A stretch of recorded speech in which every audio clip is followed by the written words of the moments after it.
And Stephen Lewis, former UN Special Envoy for HIV/AIDS in Africa, joins us now.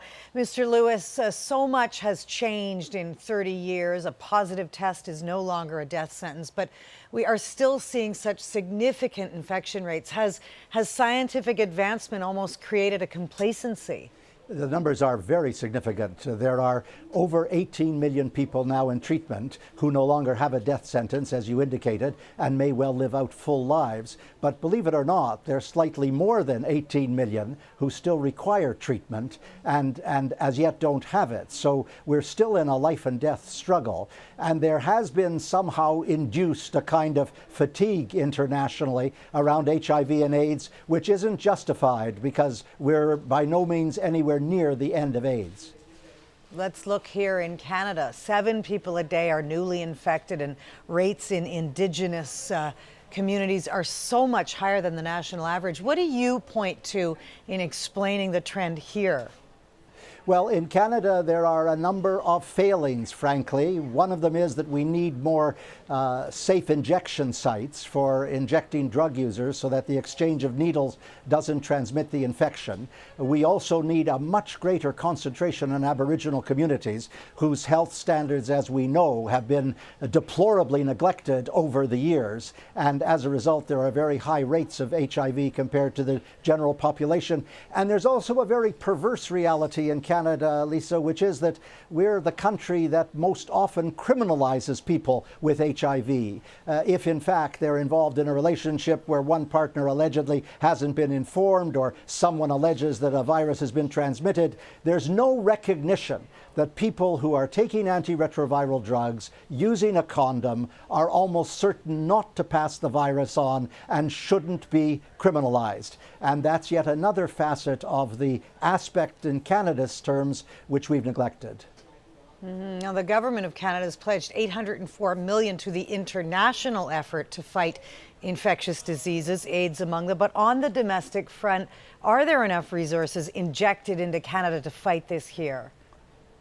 I love the use of the word injected. It connotes exactly what has to happen. And no, there aren't enough resources. And I think the Minister of Health herself, who is a very good person, would recognize that. We just haven't taken seriously enough the reality that the virus still haunts us.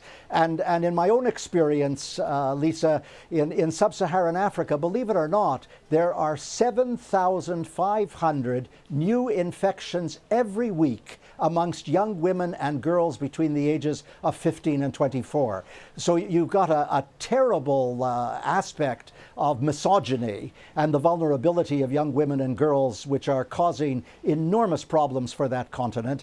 And the money, and this comes back to your first question about the growing indifference towards aid, the money is drying up, so that, as we've learned, my own foundation has learned, that the community-based organizations on the ground which do most of the work are starving. They just do not have the resources in order to handle HIV. So then, with all this talk, are there cracks in that commitment to improve treatment and find a cure in Africa and elsewhere? Absolutely. We are seeing 2 million new infections every year for the last 5 to 6 years, uninterrupted. It hasn't gone down. It's one of the most appalling dimensions of the pandemic. We're seeing a spread amongst what are called key populations: men who have sex with men, sex workers, injecting drug users, prison populations, very often in Eastern Europe and the Caribbean, and the actual prevalence rates are going up. There is a lack of attention being paid to infectious diseases generally, which manifests itself on the ground. Lisa, it's so painful on the ground as these wonderful little community-based organizations struggle to provide prevention and treatment and care and don't have the money. UNAIDS put out a report, UNAIDS being the coordinating body for the UN's activities on HIV, put out a report this year that said we are $7 billion short on an annual basis of what is needed. That is frightening. What about on the ground where you are? I'm speaking to you in New York City, a country still uncertain about how the new government will impact things like health care. Are you concerned at all about a Trump administration on the AIDS safety net there? You can't imagine the tremors of anxiety that are coursing through the activist organizations here, Lisa. It's quite astonishing. I've spent all week in New York. This is World AIDS Day. We've been dealing with many of these issues, and they're tremendously anxious. There's just no confidence that Trump will give the support to fight infectious disease, AIDS, tuberculosis, and malaria. And that is a desperate worry, and there isn't the slightest hint. And frankly, the person whom he's appointed to head Health and Human Services is someone who has been opposed to Medicare, to Obamacare, and doesn't show a great deal of feeling for the health imperatives of most human beings. And the way women are treated and the misogyny, which is so rife in so many of the comments, that has the activists deeply concerned as well. This is not a good time to be passive. This is a time to rally in terms of changing things. Oh, on this World AIDS Day, though, what about breakthroughs, things you look to as a reason to celebrate progress? Sure. Well, I think one of the reasons to celebrate are the numbers of people who are in treatment.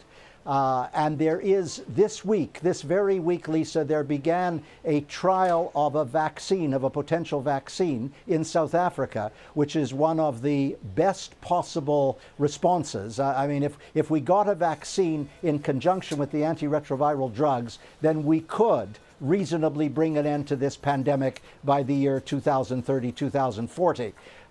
There was also a statement put out today by the International Partnership on Microbicides indicating that there is a trial on microbicide. That's a cream or a gel, but in this case, it's an antiretroviral drug which is vaginally applied, which over the course of a month can prevent infection during sexual intercourse, and that will give women control over the sexual relationships which they haven't had. So that's tremendously encouraging. So there are always these glimpses of hope. But at the same time, there is this reality of millions and millions of people still at risk and still requiring treatment. And incidentally, there are almost 2 million children infected with HIV, and fewer than half of those compared to the adults are being treated. Oh, so sad. Glimpses of hope, though, as you put it. And Stephen Lewis, we thank you as always for your insight tonight. Not at all. My pleasure.